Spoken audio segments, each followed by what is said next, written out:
I'm making a commentary about Israel and about us here. I'm also concerned that I see cracks developing in our unified team. So I'm going to make 3 points to try to reset and refocus things. Number 1, it is never okay for a government to kill civilians in its country or another. It is unacceptable for Hamas to shoot Israeli children and elderly. It's unacceptable for Azerbaijan to fire rockets on Armenian children and elderly in Artsakh. It is unacceptable for Russia to fire rockets on Ukrainian children and elderly. More importantly, number 2, we must remember to separate a people from its government, because the government may not be operating at the behest of its people. We in California don't want to answer for the laws that Newsom is signing. We in America don't want to be penalized for Biden's policies. Yes, Armenians are upset that the Israeli government sold weapons to Azerbaijan. They're upset because Europe remains silent, because it needs to buy Azeri oil.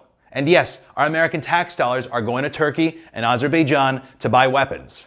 But that's because the lobbyists, the weapons manufacturers, the oil corporations, they are controlling the decisions, not us. The average Israeli doesn't want to sell weapons. The average Israeli wants clean streets, safe neighborhoods, respectful neighbors, just like we all do here. But the well-connected people and the corporations profit massively from this chaos. And that's why they're happy to see us fight like this.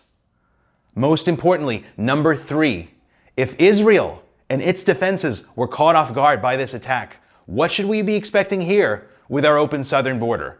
We have zero clue who's been coming in, and Biden keeps letting them in, and Biden has a terrible approval rating that would soar if there was a 9/11 style attack, same as George Bush's approval rating did.